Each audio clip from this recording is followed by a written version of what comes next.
Hello बच्चों, आप सभी का स्वागत है हमारे चैनल एनसीईआरटी ट्यूटोरियल के ऊपर। और यहां पर इस वीडियो में आज हम लोग पढ़ रहे हैं क्लास 10 साइंस के चैप्टर नंबर 11 को, जिसका नाम है the human I and the colourful world. तो यहां पर इस चैप्टर को हम वन शॉट में पढ़ने वाले हैं कि यानी कि एक बार में इस वीडियो में ये पूरा चैप्टर आपका खत्म हो जाएगा। तो अगर आप इस चैप्टर को एनसीईआरटी बुक के जरिए पढ़ना चाहते हैं, लाइन बाय लाइन पढ़ना चाहते हैं एनसीईआरटी बुक से सभी इंपॉर्टेंट क्वेश्चन वगैरह के साथ, तो वो वीडियो अपलोडेड है, आप यहां पर आई बटन में जाकर देख सकते हैं। ठीक है, तो यहां पर हम लोग क्या करते हैं, इस चैप्टर को आगे बढ़ाते हैं और शुरू करते हैं। अब यहां पर इस चैप्टर में हमें पढ़ना क्या है, तो इस चैप्टर में हम लोग क्या करेंगे, ह्यूमन आई के बारे में पढ़ेंगे, साथ में हम लोग प्रिज्म से रिफ्रैक्शन देखेंगे और भी कई सारे टॉपिक्स देखेंगे।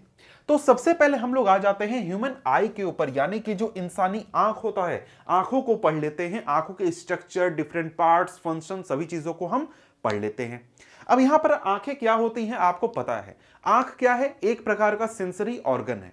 तो हमारे शरीर में 5 प्रकार के सेंसरी ऑर्गन है, जैसे हमारा कान हो गया, नाक हो गया, जीभ हो गया, इसके अलावा स्किन हो गया, आईज हो गए। तो ये सारे क्या है, ये सारे हमारे सेंसरी ऑर्गन हैं, जिससे कि हम बाहर की दुनिया का इंफॉर्मेशन लेते हैं कि भाई देखो बाहर क्या हो रहा है, किसी खाने का टेस्ट कैसा है, किसी चीज को छूकर हम पता करते हैं कि कैसा है, देखकर हम जानकारी लेते हैं।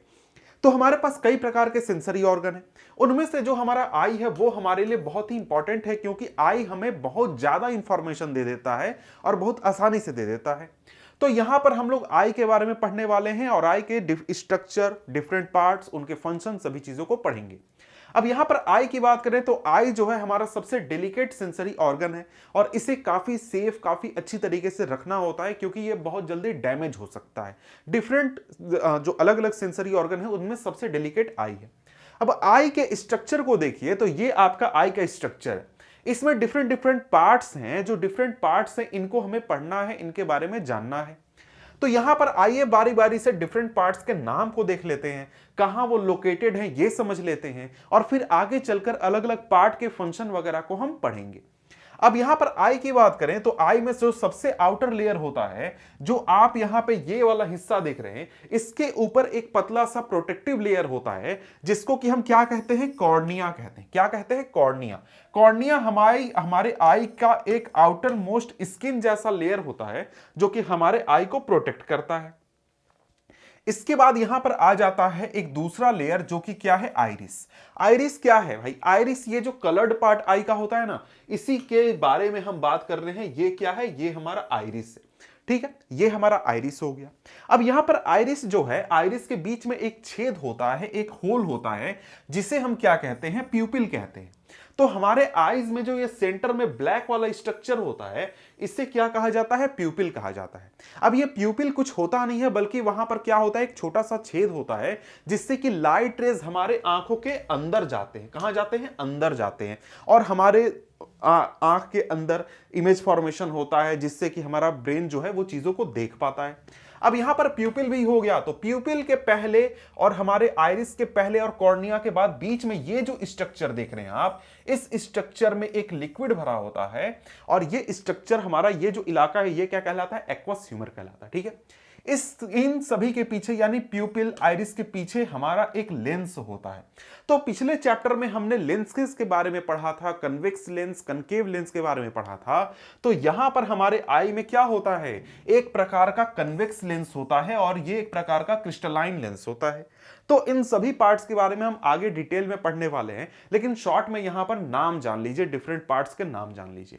अब यहां पर ये जो लेंस हैं, इन लेंस को होल्ड करता है सिलियरी मसल। सिलियरी मसल एक प्रकार का मसल होता है, जो कि लेंस को होल्ड करने का काम करता है और लेंस को एडजस्ट करने का काम करता है। अब ये एडजस्ट करने का काम क्या होता है भाई, आगे हम लोग डिटेल में देखेंगे। इसके बाद बात करें तो हमारा ये जो पूरा इलाका है, ये हमारा होता है विट्रस ह्यूमर, और यहां पर जेली लाइक लिक्विड भरा हुआ होता है। ठीक, अब इसके बाद यहां पर हमारे आई के पीछे वाले इलाके में ये एक स्क्रीन जैसा लेयर होता है। ये स्क्रीन एक प्रकार का होता है, जो कि हमारा होता है रेटिना। और ये जो रेटिना होते हैं, यहां पर रेटिना में कई सारे सेल्स होते हैं, जो कि क्या होते हैं, जब इनके ऊपर लाइट पड़ता है तो वो एक्टिवेट हो जाते हैं और इलेक्ट्रिकल सिग्नल जनरेट करते हैं, जो कि ऑप्टिक नर्व के जरिए हमारे ब्रेन तक पहुंचता है। तो ये हमने शॉर्ट में देखा कि हमारे आई के कौन कौन से अलग अलग पार्ट हैं और वो क्या करते हैं। तो आइए अब हम लोग आगे बढ़ते हैं और हमारे आई के अलग अलग पार्ट को बारी बारी से अच्छी तरीके से डिटेल में समझ लेते हैं। तो सबसे पहले हमारे सामने क्या आ जाता है, कॉर्निया आ जाता है। कॉर्निया क्या है, हमारे आई का सबसे आउटर मोस्ट लेयर है। जैसे हमारे शरीर में जो स्किन होता है जो कि सबसे आउटर मोस्ट लेयर होता है, उसी तरीके से हमारे आई का जो बाहर ये सामने आप देख रहे हैं, जिसको कि अगर मैं ऐसे टच करने की कोशिश करूं और टच कर सकता हूं, आप करिएगा मत, आंख को टच मत कीजिएगा क्योंकि बहुत डेलिकेट होता है। आंख को हमेशा प्रोटेक्ट किया जाता है, बचा कर रखा जाता है। तो कॉर्निया क्या है, हमारे आई का सबसे आउटर मोस्ट लेयर है और ये एक पतला सा मेम्ब्रेन होता है जो कि क्या करता है, ये एक प्रकार से हमारे आई को प्रोटेक्ट करने का काम करता है एक्सटर्नल एलिमेंट से या फिर एक्सटर्नल इंजरी से, या फिर हमारे आई को स्मूथनेस प्रोवाइड करने का काम भी करता है। और साथ में हमारे आई में जितना भी लाइट एंटर करता है उसमें 80% रिफ्रैक्शन कौन करता है, कॉर्निया करता है। इसके बाद हमारे आई के अंदर जो है छोटे मोटे एडजस्टमेंट होते हैं, जैसे कि प्यूपिल जो है वो थोड़ा सा एडजस्टमेंट करके लाइट कितना जा रहा है वो एडजस्ट करेगा। लेंस जो है वो क्या करेगा, एडजस्ट करके रेटिना पर इमेज फॉर्मेशन का काम करेगा। लेकिन मोस्टली रिफ्रैक्शन कौन करता है, कॉर्निया करता है। ठीक है, तो कॉर्निया के फंक्शन, कॉर्निया का वर्क आप एक तरीके से समझ गए। इसके बाद आ जाता है हमारा दूसरा आइरिस। आइरिस की बात करें तो आइरिस हमारे कॉर्निया के पीछे लोकेटेड होता है। अभी तुरंत मैंने आपको इमेज दिखाया था। ठीक है, अब यहां पर आइरिस की बात करें तो यह एक प्रकार का मस्कुलर डायफ्राम होता है जो कि प्यूपिल के साइज को कंट्रोल करता है। तो हमारे आई में जो कलर्ड पार्ट होता है, किसी का ब्लैक होता है, किसी का ब्राउन होता है, किसी का ग्रीन होता है, वो कलर्ड पार्ट क्या होता है, वही हमारा आइरिस होता है। और आइरिस क्या करता है, प्यूपिल के साइज को कंट्रोल करता है, मैनेज करता है, प्यूपिल के साइज को एडजस्ट बड़ा छोटा करने का काम करता है। कैसे भैया, तो यहां पर देखो, यहां पर इस इमेज में आप देख रहे हैं कि ये जो डार्क ब्लैक वाला इलाका है जिसको कि हम प्यूपिल कहते हैं, ये क्या हो रहा है, कभी बड़ा हो जा रहा है, कभी छोटा हो जा रहा है। तो ये किसके द्वारा किया जा रहा है, ये आइरिस के द्वारा किया जा रहा है। ठीक है, अब यहां पर आइरिस की बात करें तो आइरिस में क्या होते हैं, मसल्स होते हैं जो कि प्यूपिल को कंट्रोल करते हैं और कितना लाइट अंदर जाएगा इसको मैनेज करते हैं। क्लियर है। अब इसके बाद आगे बढ़ते हैं तो आगे हमारे सामने क्या आ गया, प्यूपिल आ गया।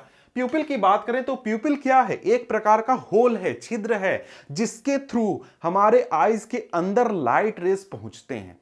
तो भाई आप यहां पर देखिए आईज को, तो आईज में यहां पर व्हाइट इलाका होता है, ये आइरिस वाला इलाका होता है, फिर यहां पर प्यूपिल होता है। तो जो भी चीजें आप देख रहे हैं, तो ये देखने के लिए इमेजेस बनने चाहिए आपके आईज के अंदर, तो उसके लिए लाइट आपके आंखों के अंदर जाना चाहिए। तो लाइट रेज यहां से नहीं जाते हैं, यहां से भी नहीं जाते हैं, बल्कि सिर्फ और सिर्फ इस प्यूपिल के थ्रू होकर अंदर पहुंचते हैं। तो प्यूपिल जो है वो क्या करता है, लाइट रेज को अंदर आने देता है। वो क्या है, एक प्रकार का होल है। अब यहां पर प्यूपिल कितना बड़ा रहेगा, मतलब छोटा रहेगा, बड़ा रहेगा, ये कौन एडजस्ट करेगा, आइरिस करेगा। अब ये क्यों करेगा भैया, ऐसा क्यों बात है, तो ये चीज समझिए कि भाई देखो, जब हम लोग बाहर धूप में चले जाते हैं तो वहां पर बहुत रोशनी होती है, बहुत लाइट होता है। तो वहां पर इतना ज्यादा लाइट है ना कि ब्राइटनेस बहुत ज्यादा होता है। तो हमारे आंखों के अंदर इमेज अगर फॉर्मेशन करना है तो वहां पर ब्राइटनेस बहुत ज्यादा होगा और हम चीजों को सही से देखने नहीं पाएंगे। तो इसलिए क्या होता है, हमारा आई क्या करता है, इस आइरिस की मदद से प्यूपिल के साइज को छोटा कर देता है ताकि कम लाइट अंदर पहुंचे और हमारा सही जितना लाइट जरूरत है उसके हिसाब से लाइट पहुंचे और हमारा साफ साफ इमेज बने। अब क्या होगा कि मान लीजिए आप आ गए एक अंधेरे कमरे में जहां पर बहुत थोड़ी सी रोशनी है, तो वहां पर जब आप पहुंचिएगा तो आपको इलाके में आसपास रोशनी बहुत कम है, तो आपके आंखों को इमेज फॉर्मेशन करने के लिए, साफ साफ ब्राइट इमेज बनाने के लिए ज्यादा रोशनी की जरूरत होगी। तो ज्यादा रोशनी प्राप्त करने के लिए जो क्या होगा, आपका आइरिस फैल जाएगा और प्यूपिल के साइज को बड़ा कर देगा। तो यहां पर क्या होगा, आपके आंखों के अंदर ज्यादा रोशनी पहुंचेगी और आपका इमेज फॉर्मेशन ब्राइट होगा। समझ गए। तो इस प्रकार से क्या होता है, ये हमारा प्यूपिल काम करता है और साथ में आइरिस भी काम करता है, जो कि हमारे प्यूपिल के साइज को बड़ा छोटा करके कितनी रोशनी आंखों के अंदर जाएगी ये मैनेज करता है। तो कभी कभी आप ऐसा देखते होंगे कि भाई आप अगर अंधेरे कमरे में बैठे हुए हैं और अचानक से सूरज की रोशनी में पहुंच जाएंगे जहां पर खूब लाइट है, खूब धूप है, तो आपको कुछ दिखेगा ही नहीं, सारा चीज व्हाइट व्हाइट दिखने लगता है। तो वो क्या होता है, वो इसलिए होता है क्योंकि लाइट इतना ज्यादा पहुंच रहा है, आपका आइरिस क्या है, बड़ा है। क्यों भाई, क्योंकि आप अंधेरे कमरे में थे। तो आप जब लाइट वाले कमरे में पहुंचेंगे, लाइट बहुत ज्यादा आ रही है और आप चीजों को देख नहीं पा रहे हैं, तो वहां पर थोड़ी देर बाद क्या होता है, प्यूपिल छोटा हो जाता है, एडजस्ट हो जाता है और फिर आप चीजों को साफ साफ देखने पाते हैं। इसका उल्टा अगर आप देखें तो मान लीजिए कि आप बाहर धूप से आ रहे हैं और आप किसी अंधेरे कमरे में पहुंच गए, तो वहां पर आपको सारा चीज अंधेरा दिखेगा। क्यों भैया, क्योंकि आपका आंख था धूप में, उसके हिसाब से प्यूपिल हो गया था छोटा। तो अब जब आप अंधेरे कमरे में पहुंचे तो आंखों को रोशनी कम मिल रही है, तो आप चीजों को साफ नहीं देख पा रहे हैं। तो कुछ समय बाद क्या होगा, प्यूपिल फिर से एडजस्ट होगा, प्यूपिल बड़ा हो जाएगा, ज्यादा रोशनी अंदर आएगा, तो फिर आप अंधेरे कमरे में भी देखने पाएंगे, कम रोशनी में भी देखने पाएंगे। तो यही हमारा क्या होता है, प्यूपिल का एडजस्टमेंट होता है, जिससे कि लाइट रेस कम ज्यादा हमारे आंखों के अंदर पहुंचते हैं।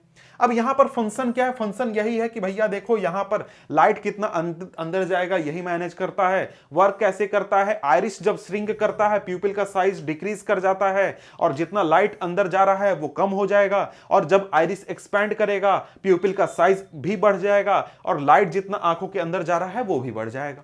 ठीक है, तो यहां पर अगर हम देखें तो प्यूपिल हमारा हो गया। इसके बाद आ जाता है आई लेंस या फिर क्रिस्टलाइन लेंस। अब लेंस के बारे में मैंने बताया कि जिस प्रकार से पिछले चैप्टर में हमने लेंसेज की बात की थी, वैसा ही एक लेंस हमारे आंख के अंदर होता है।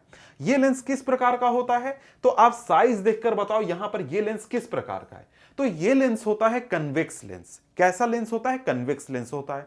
और ये एक प्रकार का क्रिस्टलाइन लेंस होता है, और ये एक फ्लेक्सिबल और सॉफ्ट मटेरियल का बना हुआ लेंस होता है जो कि एडजस्ट कर सकता है अपने साइज को, अपने कर्वेचर को, अपने फोकल लेंथ को एडजस्ट कर सकता है। और इससे क्या होता है, इससे फायदा ये होता है कि आप अगर आंखों को देखें, बाहर की दुनिया देख रहे हैं, तो आप नजदीक की चीजों को भी क्लियर साफ साफ देखने पाते हैं और बहुत दूर की चीजों को भी साफ साफ देखने पाते हैं।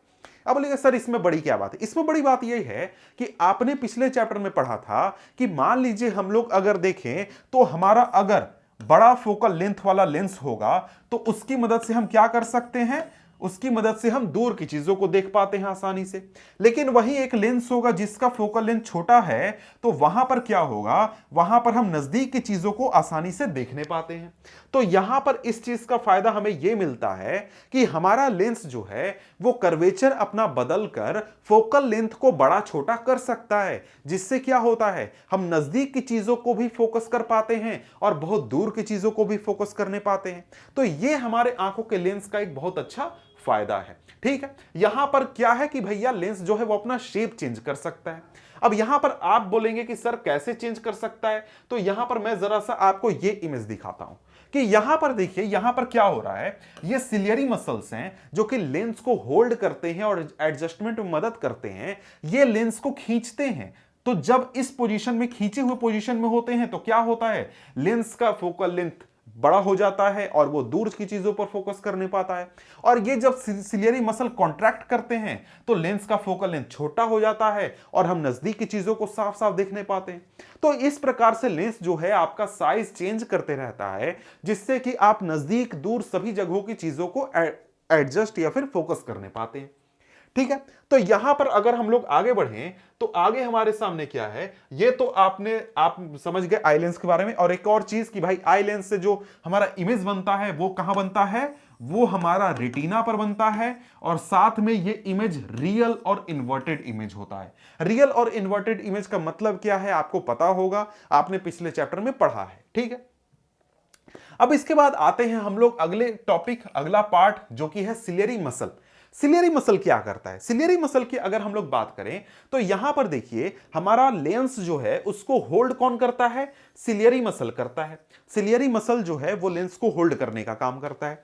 तो इस प्रकार से आप देखने पा रहे हैं कि यहां पर हमारा क्या है, सबसे आउटर मोस्ट लेयर क्या हो गया, ये हमारा हो गया क्या, कॉर्निया। कॉर्निया के बाद यहां क्या आ गया, प्यूपिल आ गया, आइरिस आ गया, वो सारी चीजें तो हमने बात कर ली। उसके बाद क्या है, ये सिलियरी मसल है। अब यहां पर जब भी आप यहां पर इस तरीके का इमेज देखेंगे तो ये इमेज कैसा है, 2D इमेज है, 2 डायमेंशनल इमेज है। तो यहां पर आपको ऐसा लगेगा कि दो होते हैं हमारे क्या, सिलियरी मसल। ऐसा नहीं होता है।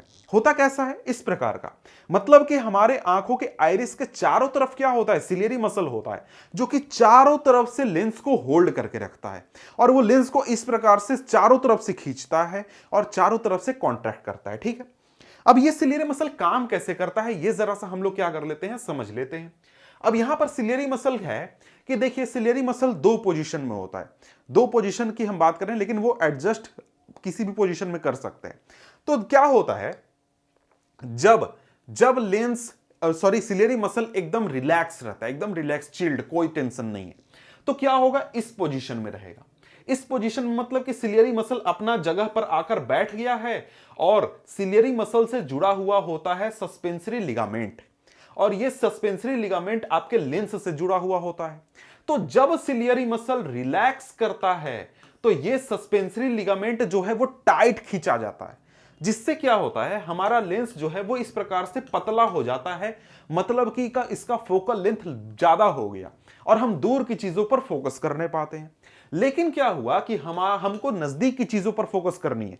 जैसे यहां पर मैं एक कॉपी उठाता हूं और इसको मैं ऐसे फोकस करता हूं, ऐसे अगर इस तरीके से फोकस करूं और देखूं तो मेरा लेंस क्या करेगा, मेरा आई का जो सिलियरी मसल है वो क्या करेगा, अंदर की ओर पुश करेगा, अंदर की ओर पुश करेगा, कॉन्ट्रैक्ट करेगा, जिससे क्या होगा, ये सस्पेंसरी लिगामेंट भी हमारा क्या हो जाएगा, ढीला हो जाएगा और हमारा लेंस जो है वो इस प्रकार से कॉन्ट्रैक्ट हो जाएगा। मतलब हमारा जब सिलियरी मसल रिलैक्स रहेगा तब इस पोजीशन में रहेगा, जब कॉन्ट्रैक्ट करेगा, ताकत लगाकर कॉन्ट्रैक्ट करेगा, तब हमारा क्या होता है, ऐसा हो जाता है और हम नजदीक की चीजों पर फोकस करने पाते हैं।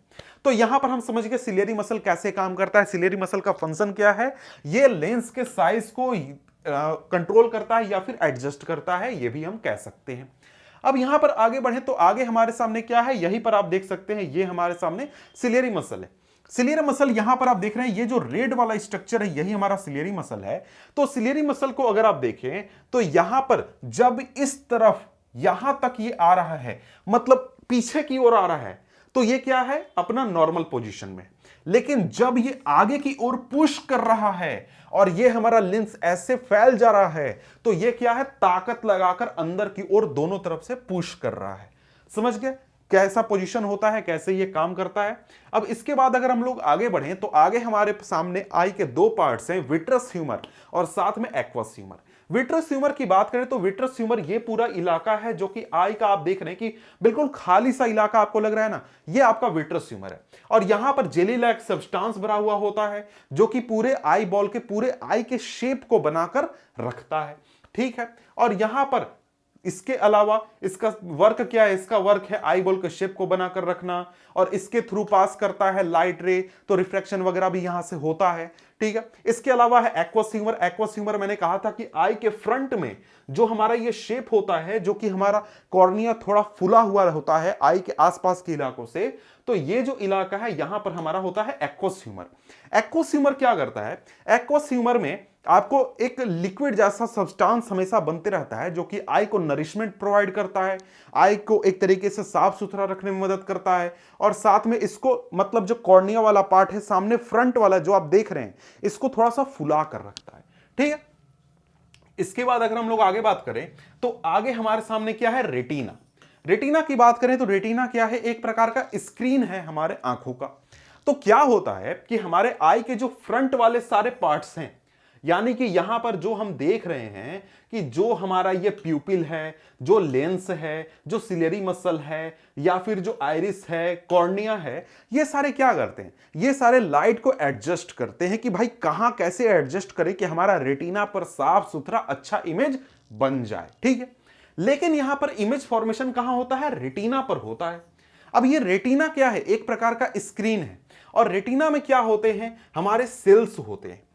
ऐसे सेल्स होते हैं जो कि लाइट सेंसिटिव होते हैं, इनको रॉड सेल्स, कॉन सेल्स हम कहते हैं। और यहां पर जब इन सेल्स के ऊपर लाइट पड़ता है तो ये सेल्स एक्टिवेट हो जाते हैं और ये सेल्स क्या करते हैं, इलेक्ट्रिकल सिग्नल जनरेट करते हैं और ये इलेक्ट्रिकल सिग्नल जनरेट करके ऑप्टिक नर्व की मदद से ब्रेन तक पहुंचा देते हैं और फिर ब्रेन उनको प्रोसेस करके और भी जो भी करना है करके फिर सिग्नल को रीड करता है कि भाई मेरे सामने क्या है, मेरे सामने क्या है, एक कैमरा है, मेरे सामने क्या है, कंप्यूटर है, यहां पर क्या है, एक टेबल है। तो इस प्रकार से क्या है, आंख जो है वो इमेज को, जो इंफॉर्मेशन आ रहा है, लाइट आ रहा है, उसको रीड करता है। ठीक है, तो यहां पर आपके रेटिना क्या है, एक प्रकार का स्क्रीन है जिसके ऊपर इमेज फॉर्मेशन होता है। इमेज फॉर्मेशन होने पर वहां पर सेल्स होते हैं, light sensitive cell, rod cell, cone cells, जो कि एक्टिवेट हो जाते हैं और नर्व सेल की मदद से, यानी ऑप्टिक नर्व की मदद से इमेज इंफॉर्मेशन जो है वो कहां भेज देते हैं, ब्रेन तक भेज देते हैं। ठीक है,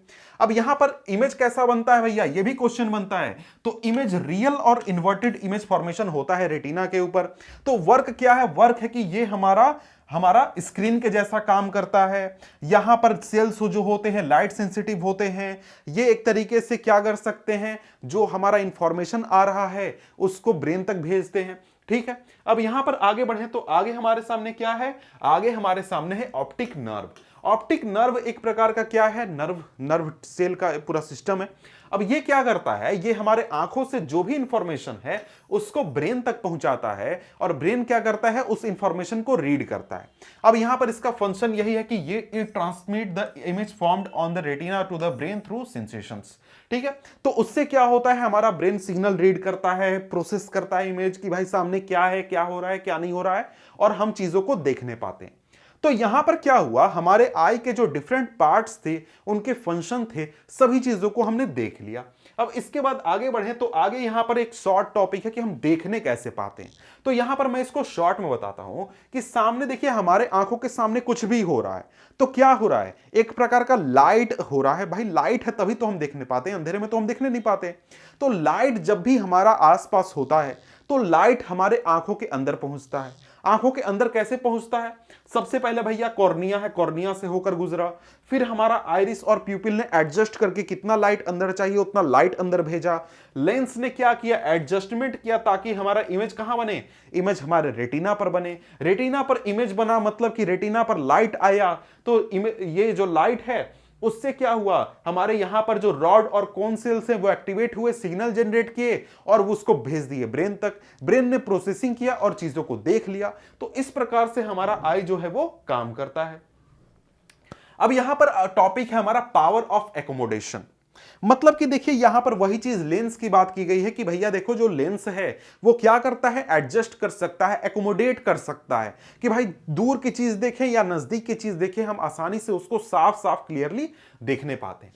अब यहां पर कहता है the ability of the eye lens to adjust its focal length is called accommodation. When there is a change in the curvature of the eye lens, its focal length also changes. The focal length decreases as the curvature of lens increases. When the curvature of eye decreases, eye lens हो गया यहां पर, eye lens decreases, the focal length increases. मतलब यहां पर क्या कर रहा है कि भाई देखो जो फोकल लेंथ चेंज करने का कैपेसिटी है आई का, उसी को हम क्या कहते हैं, एकोमोडेशन कहते हैं कि भाई आई का क्या है, एकोमोडेशन है, पावर ऑफ एकोमोडेशन है। ठीक है, अब यहां पर कहता है कि जब हमारा कर्वेचर में कोई चेंज आता है तो फोकल लेंथ में भी चेंज आता है, और साथ में जब हमारा कर्वेचर जब इंक्रीज करता है तो हमारा फोकल लेंथ डिक्रीज करता है। अब इसका क्या मतलब हुआ, इसका मतलब यहां पर जरा सा हम लोग समझते हैं कि देखिए हमारा आई मान लीजिए एक समय पर ऐसा पोजीशन ले ले और एक समय पर हमारा ऐसा पोजीशन ले ले, इस प्रकार से, मतलब ये पतला हो जाए ये मोटा हो जाए। तो इस समय क्या होगा, इस समय हमारा जो फोकल लेंथ है वो दूर होगा, काफी दूर होगा, यहां पर फोकल लेंथ होगा, और वहीं पर हमारा इस समय में फोकल लेंथ क्या होगा, काफी नजदीक हो जाएगा। तो उससे क्या होगा, उससे ये होगा कि भाई देखो यहां पर दोनों तरफ में बना देता हूं क्योंकि हमारा जो कन्वेक्स होता है उसका उस तरफ बनता है। ठीक है, तो यहां पर क्या होगा, यहां पर जब इस पोजीशन में हमारा आई होगा तो यहां पर क्या हुआ, यहां पर हम दूर की चीजों को देखने पा रहे हैं क्योंकि यहां पर क्या है, लेंस पतला है, फोकल लेंथ लंबा है। यहां पर हम नजदीक की चीजों को देखने पा रहे हैं, और यहां पर क्या हो रहा है, हमारा जो लेंस जो है वो मोटा हो गया है, फोकल लेंथ छोटा हो गया है, और हम क्या कर रहे हैं, नजदीक की चीजों को देखने पा रहे हैं। अब कर्वेचर कम ज्यादा कर रहा है, इसका क्या मतलब, इसका मतलब कि देखिए यहां पर अगर हम लोग बात करें तो ये आपका क्या है, कर्वेचर है। यही कर्वेचर, ये जो झुकाव है ना, इसी को कर्वेचर कहा जा रहा है। ये एक प्रकार का कर्वेचर हो गया और ये एक प्रकार का कर्वेचर हो गया। अब यहां पर बोलिए कर्वेचर किस में ज्यादा है, इसका कर्वेचर ज्यादा है या फिर इसका कर्वेचर ज्यादा है? तो भैया इसका कर्वेचर ज्यादा है, तो ऐसा होगा तो क्या होगा, फोकल लेंथ कम होगा। और इस प्रकार से कर्वेचर छोटा हो जाएगा, कम हो जाएगा, तो क्या होगा, फोकल लेंथ ज्यादा हो जाएगा। तो इसी चीज कर्वेचर की यहां पर बात की जा रही है, समझ गए? तो यहां पर अगर हम बात करें तो यही दो पोजीशन की यहां पर बात की गई थी। अब हम लोग क्या करते हैं, आगे बढ़ते हैं। तो यहां पर वही से फिर से वही चीज बताई जा रही है जो कि मैं आपको बता चुका हूं कि देखिए यहां पर ये काम कैसे करता है। यहां पर ये जो एकोमोडेशन है, पावर ऑफ एकोमोडेशन, ये काम कैसे करता है। तो यहां पर दो पोजीशंस होते हैं। पहला तो मसल या तो रिलैक्स रहेगा या तो मसल श्रिंक करेगा। मसल रिलैक्स कहने का मतलब क्या है, मतलब यहां पर जो सिलियरी मसल है हमारे आईज में, ये सिलियरी मसल क्या करेंगे, रिलैक्स रहेंगे। मतलब कि कोई टेंशन नहीं, कोई प्रेशर नहीं, जैसा है बैठ जाओ, कोई काम नहीं करना है। तो जब ये सिलियरी मसल रिलैक्स रहेंगे तो इनसे जुड़ा हुआ जो सस्पेंसरी लिगामेंट है वो क्या हो जाएगा, टाइट हो जाएगा, पुल हो जाएगा। तो यहां पर जब ये सस्पेंसरी लिगामेंट पुल हो जाएगा तो सस्पेंसरी लिगामेंट जो होता है वो आपके सिलियरी मसल को आई के साथ जोड़ता है, आई के साथ जोड़ता है, ठीक है। तो आई लेंस के साथ जोड़ता है। तो आई लेंस जो है उसके ऊपर प्रेशर पड़ेगा सभी तरफ से खिंचाव होगा। क्यों भाई, क्योंकि यहां पर सस्पेंसरी लिगामेंट उसको खींच रहा है। तो लेंस क्या हो जाएगा, पतला हो जाएगा, फोकल लेंथ क्या हो जाएगा, ज्यादा हो जाएगा, और हम फार की चीजों को देखने पाएंगे। लेकिन क्या होगा, जब हम नजदीक की चीजों पर फोकस करते हैं, नजदीक की चीजों को देखते हैं, तो यहां पर क्या होता है, ये जो सिलियरी मसल है ये अंदर की ओर पुश करता है, अंदर की ओर ढकेलता है, और अंदर की ओर ढकेलने पर क्या होता है, लेंस के ऊपर प्रेशर पड़ता है, और लेंस जो है इस प्रकार से मोटा हो जाता है। मतलब क्या, फोकल लेंथ छोटा हो जाता है। मतलब क्या, हम लोग नजदीक की चीजों को देखने पाते हैं, नियर की चीजों को देखने पाते हैं। तो इस प्रकार से हमारा आई का जो लेंस है वो एकोमोडेट करता है, और हमारा जो फोकस है, फोकल लेंथ हम चेंज कर पाते हैं, फोकस चेंज कर पाते हैं दूर की चीजों और नजदीक की चीजों पर। तो यहां पर समझ गए कि भाई पावर ऑफ एकोमोडेशन मतलब क्या कह रहा है। यहां पर आप चाहें तो इसको पढ़ सकते हैं वीडियो को पॉज करके, मैंने आपको समझा दिया तो आप समझ गए होंगे। तो इसलिए हम लोग क्या करते हैं, आगे बढ़ते हैं। आगे वही चीज है, वही इमेज जो कि मैंने आपको पहले ही समझा चुका हूं कि मसल जब इस पोजीशन में है तो क्या है, रिलैक्स है। लेकिन जब ये अंदर की ओर पुश कर रहा है तो क्या कर रहा है, ताकत लगाकर पुश कर रहा है, और हमारा क्या हो रहा है, यहां पर फोकल लेंथ छोटा हो रहा है और हम नजदीक की चीजों को देखने पा रहे हैं। ठीक है, अब आगे बढ़ते हैं। तो आगे यहां पर छोटा सा टॉपिक है, छोटा सा जानकारी है कि भैया ह्यूमन विजन रेंज क्या होता है। विजन रेंज कहने का मतलब कि भाई हम कितनी से कितनी दूरी तक देखने पाते हैं। तो हमारे आईज का जो विजन रेंज होता है वो होता है 25 सेंटीमीटर से इंफिनिटी तक। मतलब नजदीक में हम 25 सेंटीमीटर की नजदीक दूरी से चीजों को साफ साफ पढ़ सकते हैं। पढ़ने के लिए मैं इतना नजदीक से भी पढ़ सकता हूं, लेकिन उससे क्या होगा, हमारे आई के जो सिलियरी मसल्स हैं, आई लेंस है, उसके ऊपर बहुत प्रेशर पड़ेगा। तो बिना किसी स्ट्रेन के, बिना किसी प्रेशर के हमारा जो डिस्टेंस है, जहां जितनी दूरी से हमें पढ़नी चाहिए वो कितना है, 25 सेंटीमीटर। और सबसे ज्यादा दूरी कौन पॉइंट हो सकता है, इंफिनिटी हो सकता है। क्लियर है, इंफिनिटी की चीजों को भी हम साफ साफ देख सकते हैं। अब यहां पर ये जो सबसे नजदीक पॉइंट है जिसको कि हम देख सकते हैं, इसको हम लोग कहते हैं आई का नियर पॉइंट, यानी कि मिनिमम डिस्टेंस हम कहां तक देखने पा रहे हैं। और आई का फार पॉइंट मतलब क्या, फार पॉइंट मतलब हम दूर कहां तक देखने पा रहे हैं। तो नॉर्मल आदमी का, नॉर्मल आई का जो फार पॉइंट होता है वो इंफिनिटी होता है, और नियर पॉइंट कितना होता है, 25 सेंटीमीटर होता है। अब ये चीज क्यों हमें जानना है, अभी आगे पता चलेगा, क्योंकि यहां पर आगे हम लोग को क्या समझना है, आगे हम लोग को ह्यूमन आई में जो डिफेक्ट वगैरह होते हैं उसको समझना है। लेकिन उससे पहले हम क्या समझ लेते हैं, कैटरैक्ट के बारे में समझ लेते हैं। तो यहां पर बात है कि भाई कैटरैक्ट होता क्या है। तो देखिए, कई बार आपने बूढ़े आदमियों को देखा होगा, बूढ़े क्या मतलब कि मतलब 30-40 एज होने पर भी यह चीज हो सकती है कि आईज में जो आपको आई है वो आपको ब्लैक नहीं दिखेगा, बल्कि इस प्रकार से व्हाइट दिखने लगेगा। अब ये जो व्हाइट आपको दिख रहा है आई, यही व्हाइट जो है ये हमारा कैटरैक्ट का प्रॉब्लम है। इसमें होता क्या है, इसमें जो हमारा आई का लेंस है वो मिल्की हो जाता है या फिर क्लाउडी हो जाता है। और इसकी वजह से क्या होता है कि जिस व्यक्ति को ये प्रॉब्लम होता है वो बाहर की दुनिया को देख नहीं पाता है। क्यों भाई? क्योंकि इसके अंदर लाइट रेज नहीं पहुंचने पाते हैं।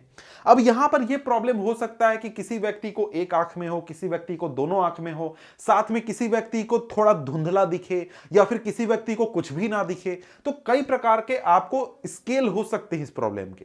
कैटरैक्ट में क्या होता है? कैटरैक्ट में जो लेंस है वो मिल्की या फिर क्लाउडी होता है और यही प्रॉब्लम हमारा कैटरैक्ट कहलाता है। अब इसकी वजह से पार्शियल या फिर कंप्लीट लॉस ऑफ विजन हो सकता है। यहां पर इसका प्रिवेंशन क्या है? इसका प्रिवेंशन है कि भाई इसके लिए सर्जरी होता है, जिससे कि क्या होता है, इस पुराने लेंस को, नेचुरल लेंस को रिमूव कर दिया जाता है और नया लेंस एक लगा दिया जाता है, जिससे व्यक्ति फिर से दुनिया को साफ साफ देखने पाता है। तो ये हो गया हमारा कैटरैक्ट के बारे में। अब इसके बाद यहां पर बात करें तो विजुअल इंपेयरमेंट के बारे में बात करने वाले हैं हम। मतलब कि यहां पर क्या है कि जो नॉर्मल व्यक्ति है उसका जो विजन रेंज हमने देखा कि कई बार क्या होता है कि भाई लोग जो हैं दूर देख रहे हैं लेकिन दूर साफ उनको नहीं दिख रहा है। कई बार क्या होता है कि लोग नजदीक किताब पढ़ना चाहते हैं लेकिन वो साफ साफ नहीं पढ़ने पाते हैं। तो आपने अपने आसपास बहुत सारे लोगों को देखा होगा या फिर आपको भी ये प्रॉब्लम होगा कि आपको चश्मा पहनना पड़ता है जिससे कि आप साफ चीजों को देखने पाते हैं। तो यहां पर आपने कई बार सुना होगा बातचीत में कि भाई तेरे को क्या प्रॉब्लम है, तेरे को दूर का नहीं दिखता या नजदीक का नहीं दिखता। तो किसी व्यक्ति को हो सकता है दूर की चीजें साफ साफ नहीं दिखे, किसी व्यक्ति को नजदीक की चीजें साफ साफ नहीं दिखे। तो उसी के बारे में हम यहां पर बात कर रहे हैं। यहां पर क्या होता है कि जो आई है उसका जो पावर ऑफ एकोमोडेशन है वो एक प्रकार से लूज कर जाता है या फिर उसकी पावर थोड़ी सी कम हो जाती है। मतलब क्या है? मतलब कि कोई व्यक्ति है उसका फार पॉइंट जो कि इंफिनिटी होना चाहिए उससे थोड़ा सा आगे आ गया और नियर पॉइंट जो कि आपका होना चाहिए आपके बिल्कुल सामने वो थोड़ा सा दूर चला गया। ठीक है, तो यहां पर अगर हम लोग बात करें तो यहां पर यही बात किया जा रहा है कि आई जो है उसमें 3 प्रकार के प्रॉब्लम हैं जो कि हमें यहां पर पढ़ने हैं। अब यहां पर देखें तो 3 प्रकार के प्रॉब्लम कौन है? पहला तो है मायोपिया, जिसको कि हम लोग नियर साइटेडनेस भी कहते हैं। इसके बाद है हाइपरमेट्रोपिया, जिसको कि हम फार साइटेडनेस भी कहते हैं। और यहां पर इसके बाद है थर्ड प्रेसबायोपिया। तो 3 प्रकार के हमें प्रॉब्लम क्या करने हैं? पढ़ने हैं। अब यहां पर बात करें तो सबसे पहले की बात करते हैं मायोपिया की बात करते हैं, यानी कि नियर साइटेडनेस की बात करते हैं। तो यहां पर कोई व्यक्ति जिसको अगर मायोपिया हो गया है तो उसको क्या प्रॉब्लम होता है भाई? उसको प्रॉब्लम होता है कि उसकी जो फार पॉइंट है उसका जो कि इन्फिनिटी होना चाहिए, मतलब उसको रात में जब देखे तो चांद भी साफ साफ दिखना चाहिए, लेकिन उसको चांद साफ साफ नहीं दिखेगा। उसको कुछ मीटर की दूरी के बाद या फिर हो सकता है कुछ फीट की दूरी के बाद, 10 फीट 20 फीट 30 फीट की दूरी के बाद उसको चीजें साफ नहीं दिखेंगी। तो ये हमारा प्रॉब्लम होता है क्या? मायोपिया। अब यहां पर ये लिखा गया है नियर साइटेडनेस, तो यहां पर ये मत समझिएगा कि नियर की चीजें नहीं दिखेंगी, बल्कि नियर की चीजें उसको साफ दिखेंगी, बल्कि फार की चीजें साफ नहीं दिखेंगी। अब ये प्रॉब्लम होता क्यों है जरा सा ये हम लोग समझते हैं। तो यहां पर देखिए ये आपका नॉर्मल आई का इमेज है। नॉर्मल आई में क्या होता है कि कोई भी ऑब्जेक्ट अगर इंफिनिटी में रखा हुआ है तो वहां से जब लाइट रेज आते हैं तो वो आई के द्वारा एडजस्ट करके उसका इमेज कहां बनता है? रेटिना पर बनता है। ये नॉर्मली होता है। लेकिन जब किसी व्यक्ति को क्या हो जाता है? मायोपिया हो जाता है। तो मायोपिया होने पर क्या प्रॉब्लम होता है कि जब लाइट रेज इंफिनिटी से आते हैं तो आईज जो है वो उतनी अच्छी तरीके से एडजस्ट नहीं करने पाते हैं और जो इमेज फॉर्मेशन होता है वो हमारे रेटिना के काफी पहले ही हो जाता है और इस वजह से उस व्यक्ति के रेटिना पर इमेज साफ नहीं बनने पाता है और उसको चीजें धुंधली दिखती हैं। अब यहां पर इसमें क्या होता है कि जैसे उसका फार पॉइंट, नॉर्मल आदमी का फार पॉइंट क्या होता है? इंफिनिटी होता है, लेकिन उसका फार पॉइंट कहां रहेगा? कुछ मीटर तक रहेगा। मतलब कि मान लीजिए कि ये 10 मीटर तक है, 10 मीटर तक हम ऑब्जेक्ट रखें तब उसका इमेज रेटिना पर बनेगा, लेकिन उससे दूर अगर हम 12 मीटर पर ऑब्जेक्ट रख दें तो इमेज रेटिना पर नहीं बनेगा और उसको साफ साफ नहीं दिखेगा। तो यही हमारा क्या होता है? प्रॉब्लम होता है मायोपिया का, जिसको कि हम लोग नियर साइटेडनेस भी कहते हैं। और इसको एक और तरीके से आप याद कर सकते हैं कि भाई नियर साइटेडनेस मतलब क्या? नियर मतलब हम लोग का जो इमेज फॉर्मेशन हो रहा है आई में वो कहां हो रहा है? नजदीक हो रहा है, नजदीक हो रहा है। समझ गए? तो ये इस ऐसे भी याद कर सकते हैं। अब यहां पर बात करें तो ये जो प्रॉब्लम है इसका सॉल्यूशन कैसे हो सकता है? सॉल्यूशन भैया सिंपल है कि यहां पर हम लोग क्या करते हैं? कनकेव लेंस का इस्तेमाल करते हैं। तो जब भी किसी व्यक्ति को ऐसा प्रॉब्लम होता है वो कहां जाता है, डॉक्टर के पास जाता है। डॉक्टर उसका टेस्ट करता है कि भाई आपको कहां तक साफ नहीं दिख रहा है, कि कितने साइज का लेंस चाहिए। उसको टेस्ट करने के बाद बोलता है कि भाई देखो ये इतने साइज का, इतने डायोप्टर का आप जो है कनकेव लेंस आप ले लीजिए। ठीक है, अब यहां पर बात करें तो ये प्रॉब्लम होता क्यों है। ये प्रॉब्लम होता है दो रीजन से। पहला तो ये है कि जो आई लेंस है उसका कर्वेचर एक्सेसिव हो चुका है, मतलब जो आई लेंस का कर्वेचर है वो उतनी अच्छी तरीके से नहीं बनने पा रहा है जैसा कि होना चाहिए। साथ में दूसरा है elongation of the eye ball. मतलब क्या है, मतलब आई बॉल यहां पर आप देख रहे हैं ये क्या हो गया है, ये आपका लंबा हो गया है थोड़ा सा। तो यहां पर देख रहे हैं कि ये नॉर्मल आई है जो कि एक प्रकार का सर्कल जैसा है, लेकिन यहां पर जब ये आई को आप देखिएगा तो ये आपका आई जो है वो थोड़ा सा लंबा हो गया है, मतलब ये पीछे और आगे वाले जो इलाका है उसमें डिस्टेंस बढ़ गया है। तो इससे भी आपका ये प्रॉब्लम होता है, किस चीज का, नियर साइटेडनेस का प्रॉब्लम होता है, मायोपिया होता है। तो यहां पर मायोपिया हम समझ गए। अब इसके बाद आगे बढ़े तो आगे हमारे सामने क्या है, हाइपरमेट्रोपिया। हाइपरमेट्रोपिया में क्या होता है कि कोई भी व्यक्ति जो है उसको नजदीक की चीजें साफ साफ नहीं दिखती है, मतलब वो दूर की चीजें वो आसानी से देखने पाता है लेकिन वो नजदीक की चीजें आसानी से नहीं देखने पाता है। अब इसको जरा सा पढ़ लेते हैं, यहां पर क्या लिखा गया है। यहां पर लिखा गया है hypermetropia is also known as far sightedness. A person with hypermetropia can see distinct object clearly but can not see near by object distinctly. The near point for the person is farther away from the normal eye near point 25 centimetre. यहां पर क्या होता है, हमारा जो hypermetropia है इसमें क्या होगा कि जैसे मैं एक नॉर्मल पर्सन हूं, मुझे ना ही मायोपिया है ना ही हाइपरमेट्रोपिया है, तो मैं यहां पर 25 सेंटीमीटर पर भी रख की चीजों को साफ साफ देख पाता हूं और इंफिनिटी पर भी देखने पाता हूं साफ साफ। लेकिन अगर मान लीजिए कि मुझे अगर हाइपरमेट्रोपिया हो जाए तो मुझे अगर यहां पर लिखी गई चीजों को पढ़ना है तो मैं इतनी दूरी से नहीं पढ़ने पाऊंगा, मुझे इतनी दूर किताब रख के पढ़ना पड़ेगा, इतनी दूर से पढ़ना पड़ेगा। क्यों? क्योंकि मेरा जो नियर पॉइंट है आई का वो 25 सेंटीमीटर अब नहीं है बल्कि 35, 40 या फिर 50 सेंटीमीटर है। मतलब मेरा नियर पॉइंट जो है वो दूर जा चुका है। इसका रीजन क्या है? इसका रीजन ये है कि भाई देखो यहां पर नॉर्मली क्या होना चाहिए, नॉर्मली होना चाहिए कि भाई यहां पर हम लोग जो हैं 25 सेंटीमीटर अगर कोई चीज रखे दूर तो उसका इमेज कहां बनेगा, उसका इमेज रेटिना पर बनेगा। लेकिन अगर किसी व्यक्ति को क्या है, हाइपरमेट्रोपिया हो गया है, तो उसको रेटिना पर इमेज बनाने के लिए मान लीजिए कि 50 सेंटीमीटर पर रखना पड़ेगा। मान लीजिए हो सकता है किसी का 60 हो, 70 हो, कुछ भी हो सकता है। ठीक है, तो यह प्रॉब्लम होता है।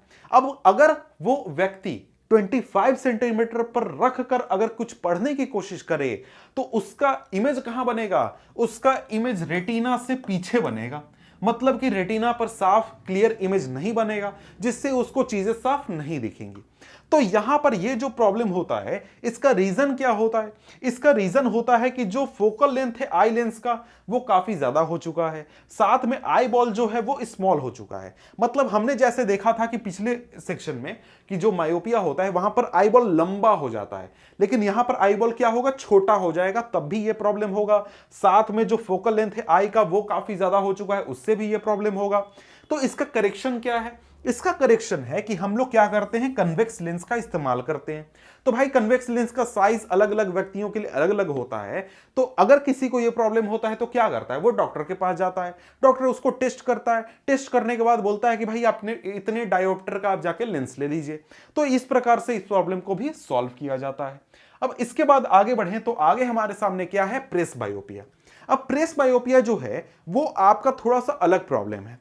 ये अलग प्रॉब्लम ये है कि जब व्यक्ति थोड़ा सा बूढ़ा होने लगता है, ज्यादा एज होने लगता है, तो जो आई का पावर ऑफ एकोमोडेशन है, यानी जो सिलियरी मसल और आई लेंस का एकोमोडेशन का पावर है, वो बूढ़ा होने की वजह से चला जाता है या फिर कम हो जाता है। तो इस कंडीशन में क्या होता है कि जो नॉर्मल व्यक्ति है वो नजदीक की चीजों को साफ साफ नहीं देखने पाता है। क्यों नहीं देखने पाता भाई? क्योंकि यहां पर जो आई है वो लेंस को एडजस्ट ही नहीं करने पा रहा है। भाई रिलैक्स, सिलियरी मसल जो है वो रिलैक्स पोजीशन में है, तो वो दूर की चीजों को साफ साफ देख रहा है लेकिन वो नजदीक की चीजों को साफ साफ नहीं देखने पा रहा है। तो यहां पर क्या होता है, इसी प्रॉब्लम को हम लोग क्या कहते हैं, प्रेस बायोपिया कहते हैं। अब यहां पर क्या होता है, इस प्रॉब्लम में भैया लेंस जो है वो एडजस्ट नहीं कर पा रहा है, पावर ऑफ एकोमोडेशन चला गया है, तो नजदीक की चीजें साफ नहीं दिखती हैं। क्यों भाई? क्योंकि हमने देखा था कि जो सिलियरी मसल है वो पुश करता है और लेंस को क्या करता है, उसका कर्वेचर बढ़ाता है, फोकल लेंथ घटाता है, तब जाकर हम नजदीक की चीजों को देखने पाते हैं। लेकिन वो पावर चला जाता है तो हम नजदीक की चीजों को नहीं देखने पाएंगे इस कंडीशन में। तो यहां पर इसके लिए सॉल्यूशन क्या है, इसके लिए हम लोग लेंस वगैरह का इस्तेमाल करते हैं, चश्मे का इस्तेमाल करते हैं। और साथ में ये होता क्यों है, ये होता है gradual weakening of the ciliary muscle, मतलब सिलियरी मसल जो है वो कमजोर हो चुका है, उसमें ताकत नहीं है, या फिर जो आपका आई लेंस है उसकी फ्लेक्सिबिलिटी अब जा चुकी है, यानी जो फ्लेक्सिबल नेचर है आई लेंस का वो खत्म हो चुका है, उतना ज्यादा अब आई लेंस फ्लेक्सिबल नहीं है। ठीक है, तो यहां पर हम लोगों का क्या हो गया, हमने मायोपिया पढ़ लिया, हाइपरमेट्रोपिया पढ़ लिया, प्रेसबायोपिया पढ़ लिया। ठीक है, इसके बाद हमारे सामने क्या है, इसके साथ बाद यहां पर यही बात है कि कई बार किसी व्यक्ति को हाइपरमेट्रोपिया और साथ में मायोपिया दोनों एक साथ हो जाता है। तो उस कंडीशन में आपने देखा होगा कि किसी व्यक्ति को बाइफोकल लेंस पहनाया जाता है, बाइफोकल लेंस वाला चश्मा, जिसमें क्या होता है कि यहां पर नीचे आपका क्या होगा, जो कन्वेक्स लेंस है वो होगा, ऊपर कनकेव होगा, ताकि ऊपर के चश्मे के ऊपर के इलाके से दूर की चीजें वो देखने पाए और यहां से वो नजदीक की चीजें देखने पाए। तो इस प्रकार से क्या होता है, आपका बाइफोकल लेंस जो है वो पहनाया जाता है, बाइफोकल लेंस वाला चश्मा, जिससे कि वो दोनों इलाकों को एक ही चश्मे की मदद से देखने पाए। ठीक है, अब यहां पर आगे बढ़े तो आगे यहां पर हम लोगों के बारे में, हम लोग के सामने क्या है, प्रिज्म है। अब यहां पर प्रिज्म की बात की गई है, तो चलिए जरा सा प्रिज्म वगैरह देख लेते हैं। तो प्रिज्म के शेप और डिजाइन को तो यहां पर आप देख सकते हैं, यही है हमारा ट्रायंगुलर प्रिज्म, जिसकी बात यहां पर हम लोग करने वाले हैं।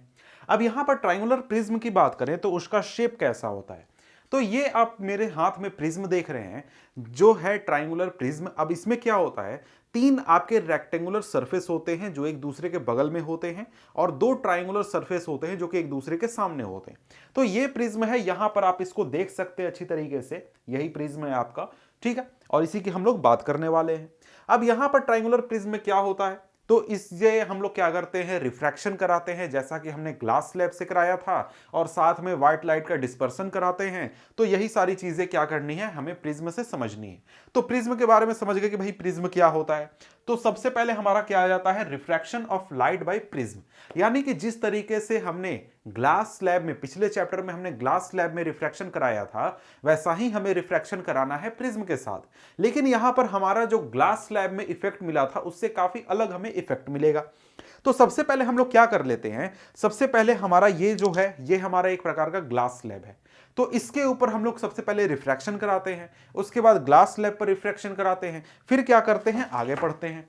तो यहां पर सबसे पहले मैं क्या करता हूं, अंधेरा कर देता हूं, और यहां पर मेरे पास एक छोटा सा लेजर लाइट है जिससे कि आपको ये इफेक्ट अच्छे से दिखेगा। ये है आपका ग्लास स्लैब। अब जब इससे मैं लाइट रे को इस तरीके से गुजारता हूं, तो आप क्या देख रहे हैं, यहां पर लाइट रे जो है वो थोड़ा सा बेंड हो जा रहा है। जब भी ये लाइट आपका पहुंच रहा है आपके ग्लास स्लैब में, थोड़ा सा बेंड हो गया, और इसके बाद जब ये बाहर आया ग्लास स्लैब के ये रे ऑफ लाइट, तो ये क्या हो गया, ये आपका पैरेलल निकला, यानी जो इंसिडेंट रे है जो कि मेरे हाथ से निकल रहा है, हाथ के लेजर से, वो आपको क्या है, पैरेलल है, जो कि हमारा इस तरफ से आउटपुट इस तरफ से निकल रहा है। तो मतलब कि जो हमारा इंसिडेंट रे है और जो इमर्जेंट रे है, दोनों हमारे पैरेलल होते हैं।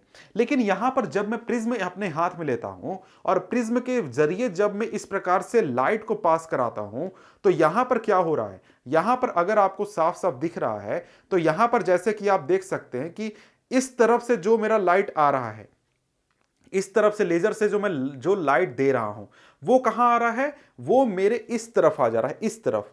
यहां से मैं लाइट दे रहा हूं, ऐसे जाकर लाइट इस तरफ ऐसे आ जा रहा है। तो आप यहां पर देख सकते हैं कि क्या हो रहा है, यहां पर इस प्रकार से हमारा लाइट जो है इधर से जाकर इधर आ जा रहा है। तो ये हमारा क्या है, ग्लास स्लैब से हमारा रिफ्रैक्शन हो गया और साथ में हमारे प्रिज्म से रिफ्रैक्शन हो गया। तो दोनों जगहों पर क्या हुआ, रिफ्रैक्शन हुआ, लेकिन दोनों का जो इफेक्ट हुआ वो काफी अलग अलग हुआ। ग्लास स्लैब का से रिफ्रैक्शन हम पिछले चैप्टर में पढ़ चुके हैं। अब अगर हम प्रिज्म की बात करें तो यहां पर क्या होता है, प्रिज्म से जब हम रिफ्रैक्शन कराते हैं तो यहां पर जब हम इस प्रकार से इंसिडेंट रे डालते हैं इस सरफेस के ऊपर, तो क्या होता है कि यहां से लाइट रे इस प्रकार से बेंड हो जाता है और दोबारा बेंड होकर इस तरफ आ जाता है।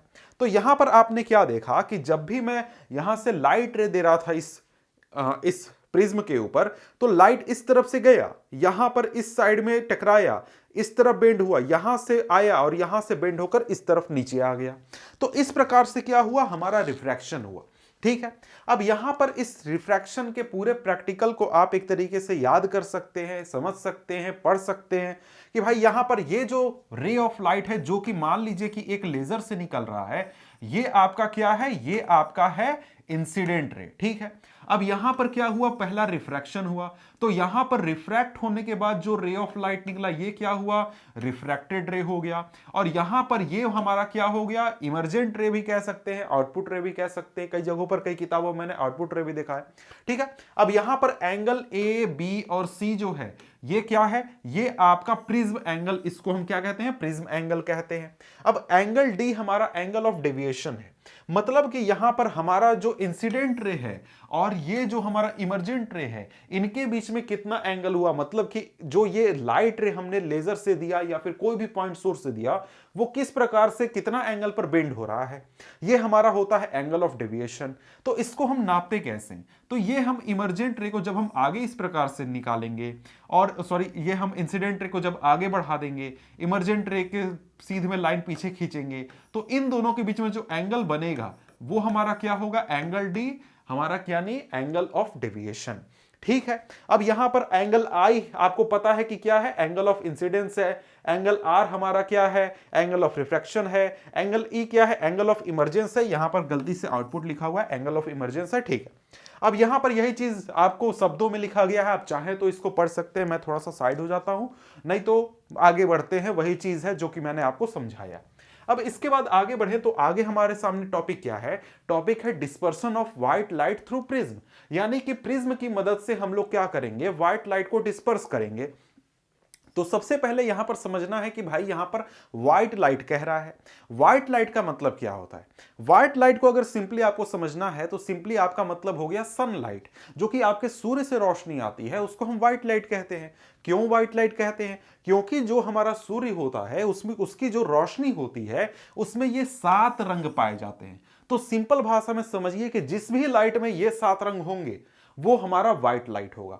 मतलब कि जिस लाइट को इस प्रकार से डिस्पर्शन कराने के बाद हमें 7 रंग की पट्टी स्पेक्ट्रम प्राप्त होगा, वो हमारा लाइट क्या होगा, व्हाइट लाइट होगा। ठीक है, क्लियर है।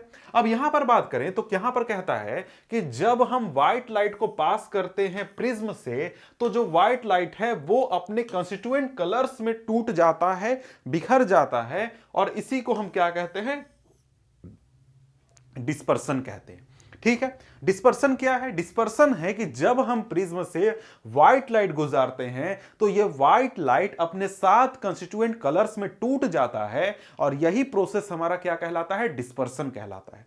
ठीक है, अब यहां पर यह चीज इस प्रकार से होता है, जो कि आप यहां पर देख रहे हैं कि इधर से व्हाइट लाइट आया, 7 रंग अलग अलग डायरेक्शन में निकल गए।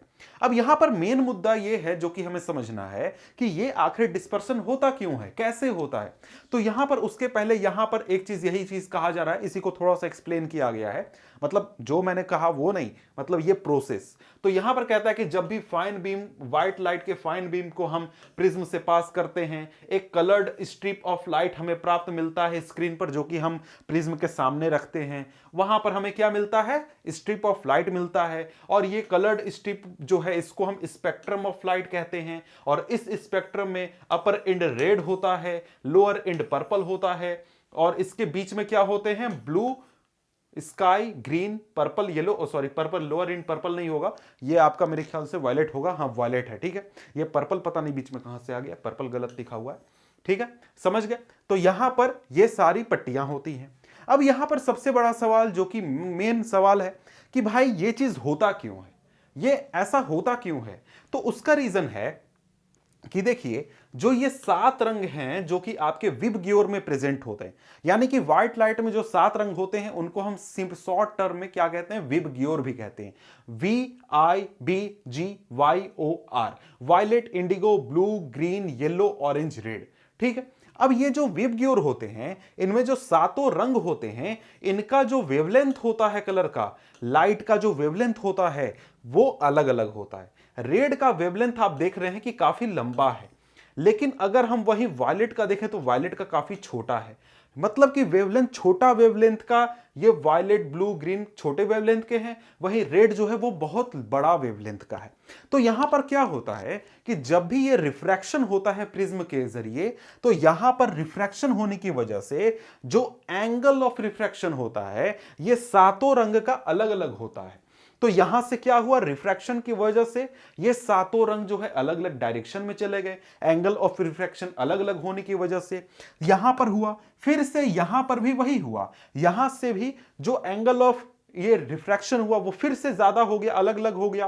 तो यहां पर ये जो 7 रंग है ना ये काफी दूर दूर हो जाते हैं, और जब हम स्क्रीन पर ये लाइट प्राप्त करते हैं तो हमें 7 रंगों की एक पट्टी मिलती है जिसको कि स्पेक्ट्रम ऑफ लाइट हम कहते हैं। रीजन क्या है, रीजन है कि भाई हमारे जो लाइट यहां पर है, इन कलर्स के लाइट हैं, इनका वेवलेंथ अलग अलग होता है। रेड का वेवलेंथ बड़ा होता है, वायलेट का छोटा होता है। जैसे जैसे हम नीचे जाएंगे वैसे वैसे छोटा होगा। ठीक है, समझ गए रीजन कि क्यों ये डिस्पर्सन होता है। डिस्पर्सन के ऊपर हमारा एक प्रैक्टिकल छोटा सा किया गया है, 3 से 4 मिनट का है, आप चाहें तो देख सकते हैं। आई बटन में जाकर क्लिक करिए और आपको वो वीडियो मिल जाएगा। ठीक है, तो यहां पर अगर हम लोग आगे बढ़ें तो आगे यहां पर स्पेक्ट्रम की बात की गई है। तो यहां पर ये जो 7 रंगों की पट्टी है ना, इसी को हम क्या कहते हैं, स्पेक्ट्रम कहते हैं।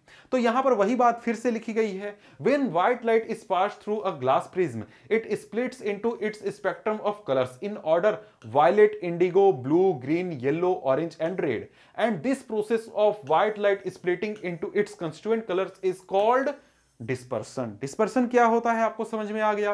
और ये स्पेक्ट्रम को हम विबग्योर से रिप्रेजेंट करते हैं। विबग्योर में V for violet, I for indigo, B for blue, G for green, Y for yellow, O for orange और R फॉर रेड। ठीक है, अब व्हाइट लाइट क्या होता है, any light that forms a spectrum similar to sunlight is often called white light. ऐसा कोई भी लाइट जो कि सनलाइट के जैसा इन 7 रंगों का इस एक स्पेक्ट्रम दे, उसी को हम क्या कहेंगे, व्हाइट लाइट कहेंगे। क्लियर है। अब इसके बाद आगे बढ़ते हैं, तो आगे एक छोटा सा टॉपिक है recombination of spectrum of white light.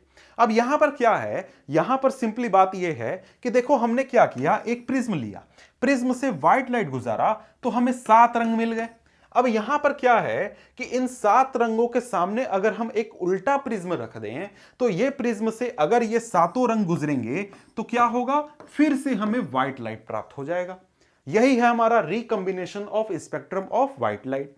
अब ये चीज जो है, ये इफेक्ट को सबसे पहले देखा था किसने, इसाक न्यूटन ने। यानी वही न्यूटन जिनके बारे में हम लोग फिजिक्स में हमेशा बात करते हैं कि यहां पर क्या था, इन्होंने ग्लास प्रिज्म से क्या किया, ये टेस्ट किया कि भाई हम लोग प्रिज्म से 7 रंग प्राप्त कर सकते हैं। ठीक है, अब यहां पर उनको लगा कि हमें एक प्रिज्म से 7 रंग मिले, तो अब इस प्रिज्म के सामने ये जो लाइट निकल रहा है, यहां पर मैं एक और प्रिज्म रखूंगा ना तो मुझे 7 से और भी ज्यादा रंग मिलने लगेंगे। ऐसे उन्होंने कई सारे एक्सपेरिमेंट किए, तो अंत में उन्हें एक्सपेरिमेंट में पता चला कि जब हम इस प्रकार से प्रिज्म के सामने उल्टा प्रिज्म रखते हैं तो ये जो 7 रंग है ना, ये मिलकर फिर से व्हाइट लाइट बना देते हैं। तो यहां पर इसी के बाद उन्होंने कहा कि भैया देखो जो सनलाइट है ना वो 7 रंगों से मिलकर बना हुआ है। तो यहां पर समझ गए, ये छोटा सा टॉपिक था, आपके किताब में छोटा सा दिया हुआ है। ठीक है, अब इसके बाद बारी आती है रेनबो की। अब रेनबो में भी आप देख रहे हैं कि यही हमें स्पेक्ट्रम प्राप्त हो रहा है। यानी कि जब भी आप आसमान में रेनबो देखते हैं, इंद्रधनुष देखते हैं, वहां पर भी आपको 7 रंगों की एक पट्टी देखने को मिलती है, जैसा कि हमें प्रिज्म से प्राप्त होता है। तो यहां पर भी कुछ ऐसा ही इफेक्ट हो रहा है जैसा कि हमने प्रिज्म में देखा था। अब यहां पर यह रेनबो फॉर्मेशन कैसे होता है, यह हमें समझना है। अब रेनबो को जरा सा याद कीजिए कि रेनबो फॉर्मेशन कब होता है, कहां होता है, कैसे होता है। तो भाई देखो, जब भी बारिश होती है तो उसके कुछ समय बाद जब धूप निकलता है तब हमें रेनबो देखने को मिलता है।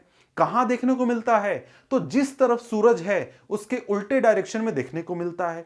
मतलब कि सूरज अगर इस तरफ उगा हुआ है तो हमें रेनबो इस तरफ दिखेगा, सूरज इस तरफ है तो रेनबो इस तरफ दिखेगा। तो इस प्रकार से हमारा रेनबो फॉर्मेशन होता है। अब बात समझते हैं कि भाई ये रेनबो फॉर्मेशन होता कैसे है। तो यहां पर भी क्या होता है, प्रिज्म में जिस प्रकार से डिस्पर्शन होता है उसी प्रकार से जो हमारे आसमान में जो बूंदें होती हैं पानी की वो डिस्पर्शन करती हैं।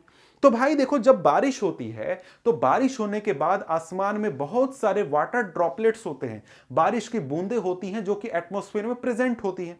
तो जब यहां पर ये जो आपके वाटर ड्रॉपलेट्स हैं, बूंदें हैं पानी की, ये आपके प्रिज्म के जैसा काम करती हैं और उसी की वजह से हमें क्या मिलता है, इंद्रधनुष देखने को मिलता है। अब पूरा प्रोसेस समझते हैं। तो सबसे पहले हम समझते हैं कि एक बूंद किस प्रकार से वाटर का सनलाइट का डिस्पर्शन करती है। अब यहां पर ऐसा नहीं है कि सिर्फ डिस्पर्शन नहीं होता है, बल्कि कई सारे इफेक्ट एक साथ होते हैं। जैसे व्हाइट लाइट यहां पर आप देख सकते हैं, व्हाइट लाइट आया, यहां पर आया तो क्या हुआ, सबसे पहले हुआ रिफ्रैक्शन। रिफ्रैक्शन के साथ साथ क्या हुआ, डिस्पर्शन हुआ। मतलब कि ये व्हाइट लाइट जो है 7 रंगों में टूट गया। 7 रंगों में टूट गया तो यहां पर क्या हुआ, फिर यहां पर हुआ रिफ्लेक्शन। रिफ्लेक्शन हुआ यहां पर, और बीच में यहां पर साथ में क्या हो रहा है, डिस्पर्शन हो रहा है। ठीक है, अब यहां पर रिफ्लेक्शन हुआ तो क्या हुआ, रिफ्लेक्ट होके सातों कलर अलग अलग आ गए, और यहां पर फिर से क्या हुआ, फिर से हमारा रिफ्रैक्शन हुआ। तो इस प्रकार से क्या होता है कि सूर्य इस तरफ है तो यहां से लाइट आया और यहां पर बूंद है, यहां पर बूंद से टकराया और हमारे आंखों तक पहुंचा। तो इसी वजह से क्या होता है कि सूर्य के अपोजिट डायरेक्शन में हमें क्या मिलता है, इंद्रधनुष या फिर रेनबो देखने को मिलता है, यहां पर इस रिफ्लेक्शन की वजह से। ठीक है, समझ गए। अब यहां पर देखें तो यहां पर हमने समझ लिया कि एक बूंद किस प्रकार से एक प्रिज्म के जैसा काम करता है। लेकिन क्या आसमान में सिर्फ एक बूंद होती है क्या? नहीं, हजारों लाखों बूंदें होती हैं। तो यहां पर ये हजारों लाखों बूंदें जो हैं वो मिलकर इस प्रकार के पट्टी का निर्माण करती हैं। तो ये कैसे होता है? तो यहां पर समझिए कि ये जो बूंद है, जिस प्रकार से एक बूंद ये डिस्पर्शन कर रहा है, उसी प्रकार से सभी बूंदें वहां पर आसमान में डिस्पर्शन कर रही हैं। तो यहां पर कोई व्यक्ति खड़ा है तो उसके सामने हजारों लाखों की संख्या में वाटर की, पानी की बूंदें हैं जो कि क्या कर रही हैं, डिस्पर्शन कर रही हैं। अब ये सभी जो वाटर की बूंदें हैं, पानी की बूंदें, ये क्या कर रही हैं, लाइट रेस को इस तरफ भेज रही हैं, इंसान की तरफ। अब यहां पर एक बूंद है, उस बूंद का क्या होगा, लाल रंग हमारे आंखों तक पहुंचेगा। बोलिएगा सर लाल क्यों पहुंचेगा, बहुत सारे रंग हैं। तो उसका कारण यह है कि भाई देखो यहां से क्या हो रहा है, ये 7 रंग आ रहे हैं। 7 रंग में कोई रंग होगा जो कि हमारे आंखों से ऊपर से चला जाएगा, कोई रंग का जो लाइट है वो हमारे आंखों के नीचे चला जाएगा। तो जो लाइट हमारे आंखों तक पहुंचेगा वही रंग हम देखने पाएंगे।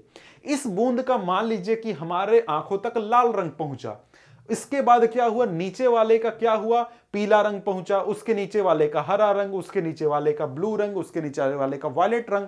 तो इस प्रकार से क्या होता है कि अलग अलग लेवल की जो बूंदें होती हैं उनके अलग अलग जो रंग हैं वो हमारे आंखों तक पहुंचते हैं। तो इस वजह से जैसे यहां पर देखिए, यहां पर इस जगह पर जो बूंदें हैं इनके लाल रंग हमारे आंखों तक पहुंचे, उसके नीचे वाले के पीले रंग, उसके नीचे हरे रंग, फिर ब्लू रंग, वायलेट रंग। तो इस प्रकार से पूरा पट्टी का निर्माण होता है और हमें पट्टी दिखता है।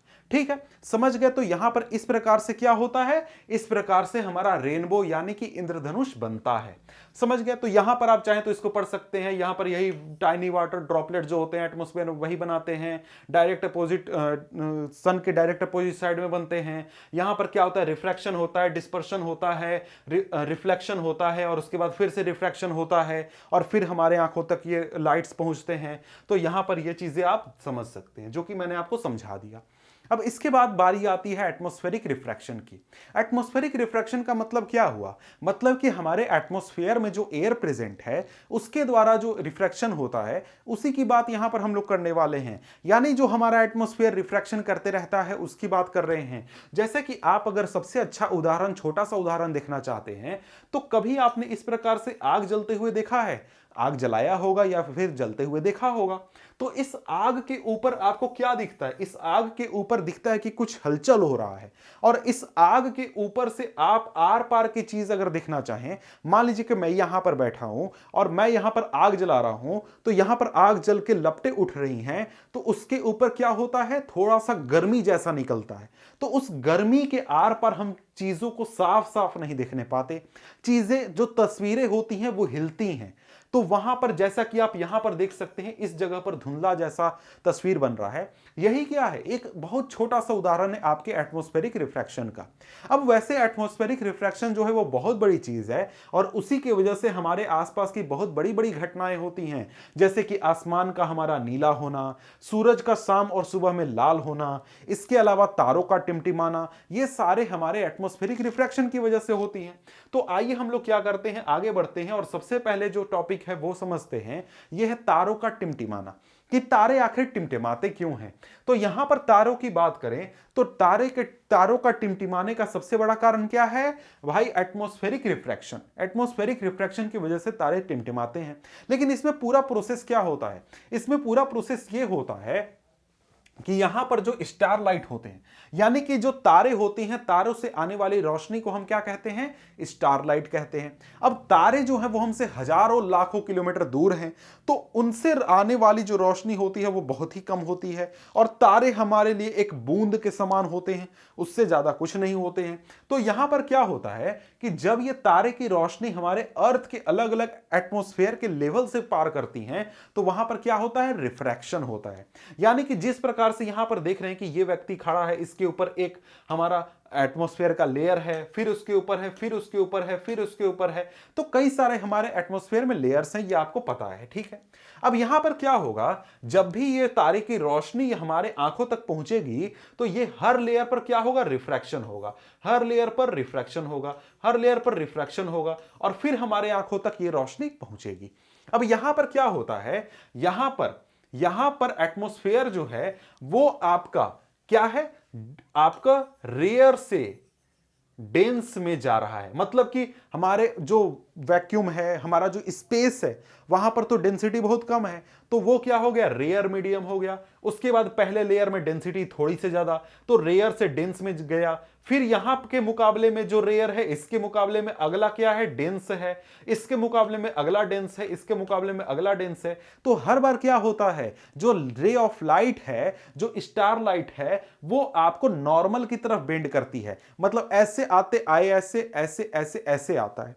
तो उसकी वजह से क्या होता है, जब भी तारों को हम होराइजन पर देखते हैं, होराइजन क्या है आपको पता है कि भाई देखो, जैसे मैं अगर आसमान में खड़ा हूं, मतलब कि खुले छत में खड़ा हूं, तो मैं क्या देख रहा हूं, मैं देख रहा हूं आसमान को। तो आसमान का एक नीचा कोना होगा, जहां से नीचे मुझे क्या दिखेगी, धरती दिखेगी, और बिल्कुल उसके थोड़ा सा ऊपर मुझे आसमान दिखेगा। वो क्या है, वही है होराइजन। मतलब जहां पर आसमान मुझे एकदम निचली, सबसे निचला इलाका दिख रहा है आसमान का, वही क्या है, होराइजन है, ठीक है। तो वहां पर उसके आसपास जब आप तारों को देखिएगा ना, तो तारों का जो एक्चुअल पोजीशन होता है, रियलिटी में जहां पर तारे हैं, उससे थोड़ा सा हमें ऊपर दिखता है। क्यों दिखता है थोड़ा सा ऊपर, इसी चीज की वजह से कि जब यहां पर क्या होते हैं, जब यहां पर तारों की रोशनी पहुंचती है, जैसे ये मान लीजिए पृथ्वी है, और यहां पर ये क्या है, ये हमारे एटमॉस्फेयर के कई सारे लेयर्स हैं। तो यहां मान लीजिए तारा है, तारा से रोशनी आया तो ऐसे आया, यहां पर नॉर्मल हो गया, थोड़ा सा नॉर्मल की तरफ बेंड हो गया। अब यहां पहुंचा, यहां भी थोड़ा सा नॉर्मल की तरफ बेंड हो गया, यहां पहुंचा, यहां भी थोड़ा सा नॉर्मल की तरफ बेंड हो गया, यहां पहुंचा तो थोड़ा सा नॉर्मल की तरफ। और यहां पर तारे जो है, तारों की रोशनी बेंड हो होकर हमारे आंखों तक पहुंची, और हमें देखने में ऐसा लग रहा है ना कि तारा जो है वो यहां है। मतलब इतना ज्यादा डिफरेंस नहीं होता, थोड़ा सा 1-2 आधा डिग्री का डिफरेंस होता है, उससे भी कम होता है। लेकिन हमें क्या मिलता है, तारा का पोजीशन अलग मिलता है, देखने में ऐसा लगता है कि तारा दूसरी जगह है। क्यों, एटमॉस्फेरिक रिफ्रैक्शन की वजह से। अब यहां पर एक और चीज है कि जो आपके एटमॉस्फेयर के लेयर्स हैं, यानी कि जो आपका ये एटमॉस्फेयर में एयर हैं, इन जगहों पर हमेशा मूवमेंट होते रहता है, एयर मूव करते रहता है, डेंसिटी घटते बढ़ते रहती है। तो इस वजह से ये जो पोजीशन है ना, ये आपका चेंज होते रहता है। यानी जो ये पोजीशन है, जिसको कि हम लोग क्या कहते हैं, एपेरेंट पोजीशन कहते हैं। ये पोजीशन जो है ये हमेशा चेंज होते रहता है। तो ये कभी यहां दिखेगा, कभी यहां लगेगा, कभी यहां लगेगा, इस प्रकार से ये मूव करते रहेगा और हमारे आंखों तक रोशनी कभी कम आएगी, कभी ज्यादा आएगी, कम आएगी, ज्यादा आएगी, और उसी वजह से हमें क्या मिलता है, लगता है ऐसा कि तारे टिमटिमा रहे हैं। यही चीज होता है क्या, आपके तारे टिमटिमाने का कारण। तो जब भी आप आसमान में देखिएगा तो आपके किनारे वाले जो तारे होते हैं नीचे साइड में, वो आपको टिमटिमाते हुए दिखेंगे, लेकिन जब आप सामने ऊपर की ओर तारे को देखिएगा ना, वो उतना ज्यादा नहीं टिमटिमाते। हो सकता है कि 2-4 तारे हों जो कमजोर हो, टिमटिमाते हों, लेकिन जनरली ऐसा नहीं होता है। समझ गए? तो यहां पर ये हो गया तारे टिमटिमाने का कारण। अगर आप चाहें तो इसको मैं पढ़ देता हूं थोड़ा सा। जैसे the twinkling of star is due to atmospheric reflection of starlight. The starlight on entering the earth surface undergoes reflection continuously before it reaches the earth. The atmospheric reflection occur in medium of gradually changing refractive index, यानी हर layer में refractive index क्या हो रहा है, change हो रहा है, यानी कि बढ़ रहा है। Since the atmosphere bends starlight toward the normal, the apparent position of star is slightly different from its actual position. मतलब कि जहां पर रियल में स्टार है उससे थोड़ा सा हमें अलग दिखता है, अलग जगह पर स्टार दिखने में लगता है। ठीक है, अब इसके बाद बात करें further, this apparent position star is not stationary but keeps on changing slightly since the physical condition of earth atmosphere are not stationary, जो कि मैंने आपको बता दिया। Since the stars are very distant they approximate point sized source of light as the path of ray of light coming from star goes on veering slightly, the apparent position of star fluctuates and amount of starlight entering the eye flicker. The stars sometimes appear brighter and sometimes fainter, which is the twinkling effect. मतलब कि यही हमारा twinkling effect होता है कि कई बार तारों की रोशनी ज्यादा पहुंचती है, कई बार तारों की रोशनी कम पहुंचती है, और उसी वजह से हमारा क्या होता है, तारे टिमटिमाते हैं। अब यहां पर अगला पॉइंट है कि भाई प्लैनेट्स डोंट ट्विंकल। जैसे हमारा चांद है, ट्विंकल नहीं करता, या फिर कोई दूसरा मंगल ग्रह हो गया, वेनस हो गया, नेपच्यून हो गया, हमारे ट्विंकल नहीं करते हैं। क्यों नहीं करते हैं भाई? तो उसका कारण यहां पर यह है कि भाई तारों के कंपैरिजन में जो प्लैनेट्स हैं वो हमारे पृथ्वी से बहुत ज्यादा नजदीक हैं, और वो हमारे लिए पॉइंट साइड सोर्स नहीं है। क्यों नहीं है भाई? क्योंकि तारे बिल्कुल पॉइंट साइज सोर्स हैं, और साथ में प्लैनेट जो हैं वो भले ही ऐसे ही हम आंखों से नहीं देख पाते हैं, लेकिन वो पॉइंट साइज सोर्स नहीं है। ठीक है, और साथ में तारों जो प्लैनेट्स होते हैं उनकी अपनी रोशनी नहीं होती है, ये रिफ्लेक्शन से चमकते हैं, और साथ में ये क्योंकि पॉइंट साइड सोर्स नहीं है तो इनकी काफी ज्यादा रोशनी हम तक पहुंचती है, और इस वजह से ये ट्विंकल नहीं करते हैं। समझ गए? तो यहां पर यही चीज है जो कि मैंने आपको बताया। ठीक है, अब आगे क्या है, advance sunrise and delayed sunset, यानी कि मतलब सूर्योदय के थोड़ी देर पहले हमें सूरज दिखने लगता है और सूर्यास्त के थोड़ी समय बाद तक हमें सूरज दिखता है। ऐसा क्यों होता है? तो ऐसा हम समझते हैं, और ऐसा होने का फिर से वही रीजन है, एटमॉस्फेरिक रिफ्रैक्शन। क्या? Atmospheric refraction. अब यहां पर मैंने क्या कहा, मैंने कहा कि सूर्योदय यानी कि सनराइज से थोड़ी देर पहले सूरज दिखने लगता है, सूर्यास्त यानी कि सनसेट के थोड़ी देर बाद तक सूरज हमें दिखता है। तो कितने देर पहले और कितने देर बाद? तो करीब 2 मिनट पहले और 2 मिनट बाद तक हमें सूरज क्या होता है, दिखता है हमारे आंखों के सामने। लेकिन रियलिटी में वो 2 मिनट पहले डूब चुका होता है और 2 मिनट बाद से उगता है। अब रियल बात है कि भाई ये होता क्यों है, ऐसा इसका रीजन क्या है? तो रीजन मैंने आपको बताया कि भाई एटमॉस्फेरिक रिफ्रैक्शन होता है। तो यहां पर क्या होता है कि जब सूरज हमारे होराइजन के नीचे होता है, होराइजन क्या होता है मैंने आपको बता दिया कि भाई आप देखिए, आप खुले आसमान में खड़े होइए, आप आसमान को सबसे नीचे कहां तक देख सकते हैं? जहां से आपका नीचे धरती है और ऊपर आसमान है, वही आपका क्या है, होराइजन है। तो जब सूरज उस होराइजन के ऊपर आएगा तभी तो आप सूरज को देखने पाइएगा, उसके नीचे रहेगा पीछे साइड में तो आप सूरज को नहीं देखने पाइएगा। लेकिन यहां पर क्या होता है कि जब उस होराइजन के नीचे होता है सूरज, यानी कि इस पॉइंट से नीचे होता है, तभी हमें सूरज दिखने लगता है। कैसे दिखता है भाई? तो उसका कारण यह है कि हमारे अर्थ में क्या है, कई सारे लेयर्स हैं एटमॉस्फेयर में।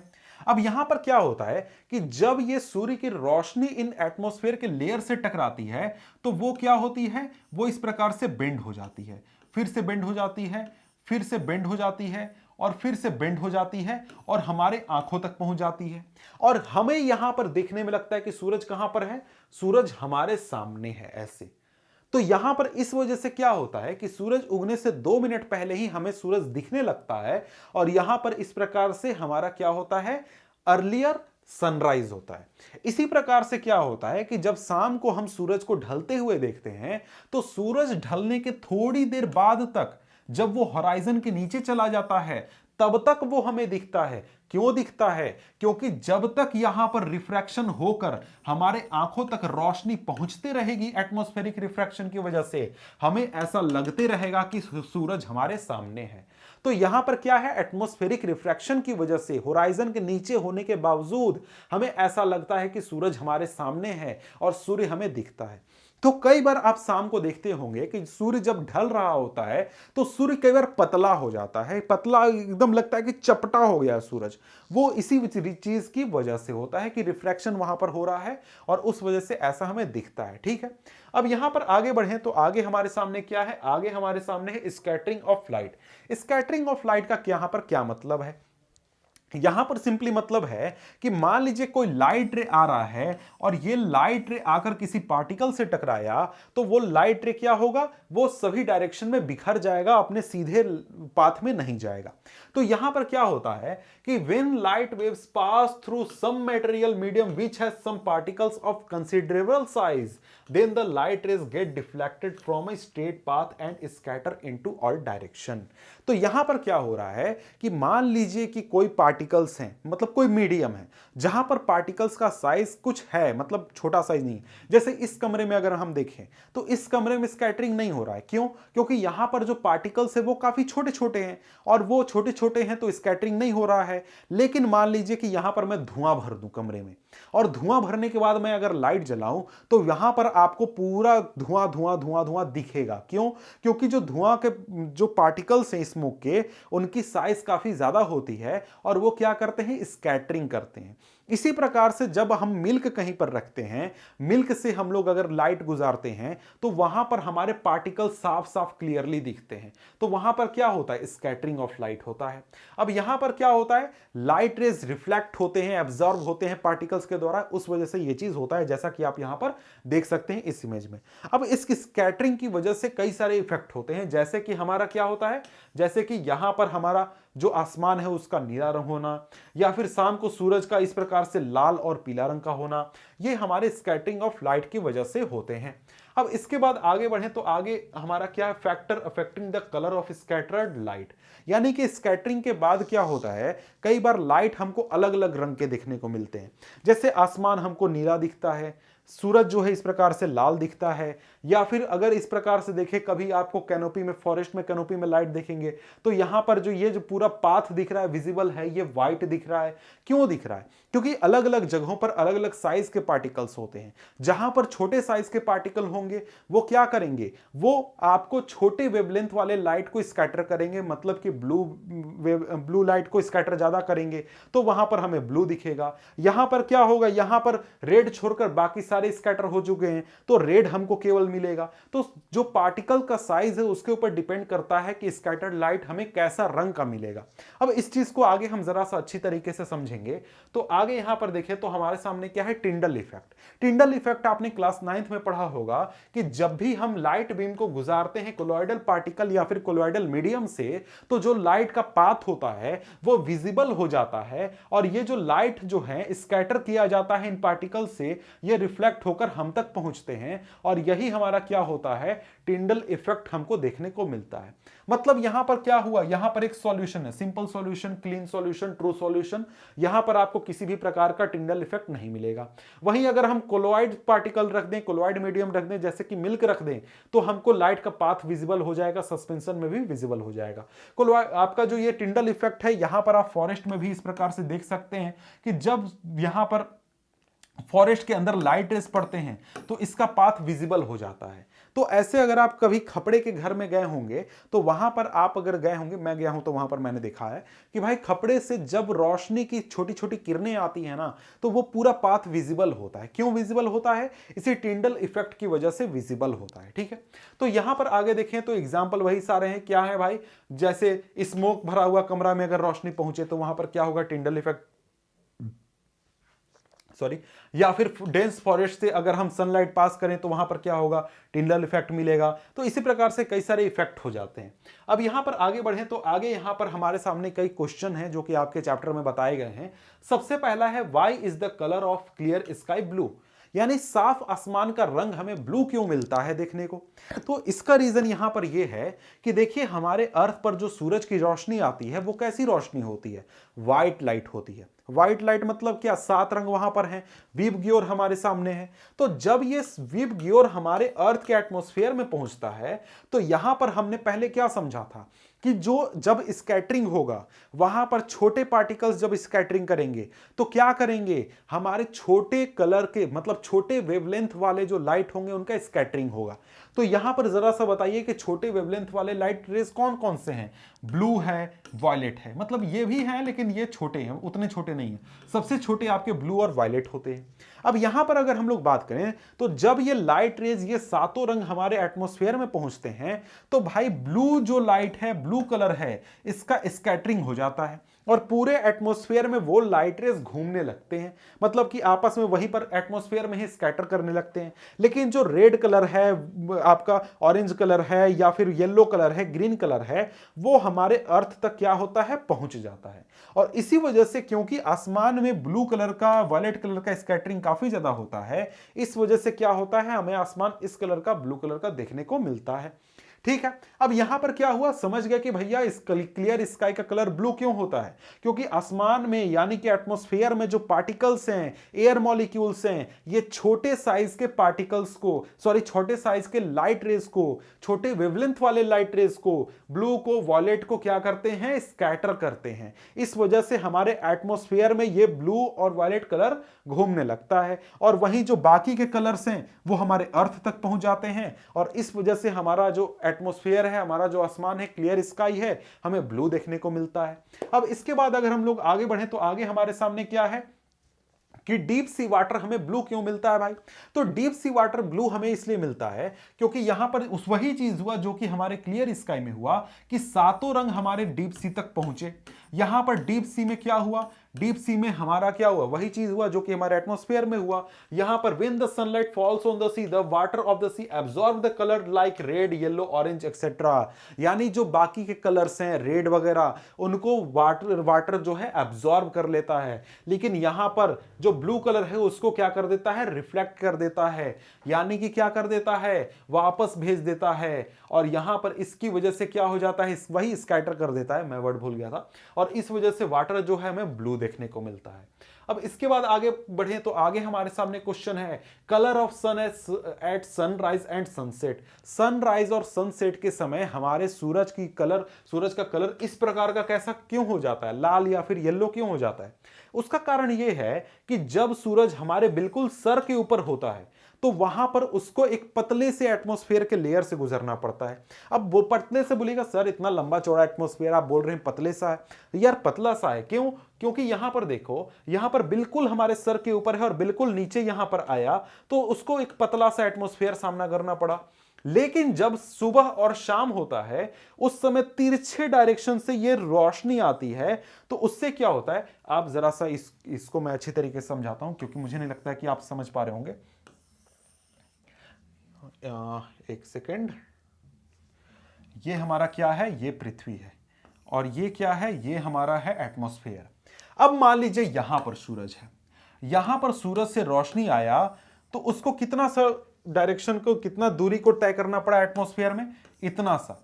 लेकिन मान लीजिए क्या है, सूरज अगर यहां है सूरज, तो यहां से अगर रोशनी यहां पहुंच रही है तो उसको इतना लंबा एटमॉस्फेयर का सामना करना पड़ा, इतना लंबा, इतना ज्यादा एटमॉस्फेयर का सामना करना पड़ा सुबह में और शाम में भी।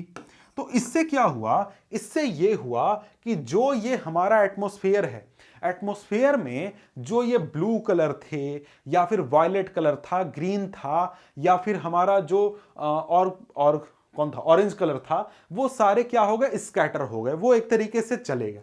लेकिन यहां पर हमारे आंखों तक कौन सा कलर पहुंचा? हमारे आंखों तक लाल कलर पहुंचा और कुछ हद तक येलो कलर पहुंचा। और इस वजह से हमें जो सूरज है वो सनराइज और सनसेट के समय कैसा दिखता है? रेड, और कुछ हद तक थोड़ा मोड़ा येलो भी दिखता है। ठीक है, तो यहां पर यह चीज समझ गए। अब इसके बाद क्या है? इसके बाद है use of red in danger signal, यानी लाल रंग का हम लोग डेंजर सिग्नल में भी उपयोग करते हैं। क्यों करते हैं? उसका रीजन यह है कि भैया जो लाल रंग है ना, लाल रंग का जो हमारा वेवलेंथ होता है वो काफी ज्यादा होता है। और काफी लंबा होने की वजह से वेवलेंथ ये आपको ज्यादा दूरी तक ट्रैवल कर सकता है। और कभी फॉग हो या फिर इस प्रकार का कुछ भी हो, वहां पर भी ये आसानी से हमें दिख जाता है। इस वजह से क्या होता है, हम रेड कलर का इस्तेमाल करते हैं डेंजर सिग्नल में या फिर हमारे खतरे के निशान में। कहीं भी अगर रुकने का साइन है, कहीं भी डेंजर का साइन है, तो आपको लाल दिखेगा, क्योंकि ये ज्यादा दूरी तक दिख सकता है, ज्यादा साफ दिख सकता है। और साथ में जो आपके अलग अलग मीडियम है, जैसे कि स्मोक है या फिर फॉग है, उस कंडीशन में भी हम आसानी से देख पाते हैं। इस वजह से रेड कलर का हम लोग इस्तेमाल करते हैं। तो यहां पर अगर हम लोग देखें तो यहां पर ये हमारा जो चैप्टर होता है, ये चैप्टर कंप्लीट हो गया है। मिलते हैं हम आपसे अगले वीडियो में अगले चैप्टर या फिर इसी चैप्टर के एनसीईआरटी सॉल्यूशन के साथ, क्योंकि ये इस चैप्टर का एनसीईआरटी सॉल्यूशन बन चुका है। आप जाकर देख लीजिए, पढ़ लीजिए, याद कर लीजिए, ताकि एग्जामिनेशन में आपको फायदा हो। और जल्द ही हम प्रीवियस ईयर क्वेश्चन वगैरह का वीडियो भी आ जाएगा, तो उसको भी आप देख सकते हैं। तो मिलते हैं हम आपसे अगले वीडियो में, तब तक के लिए गुड बाय।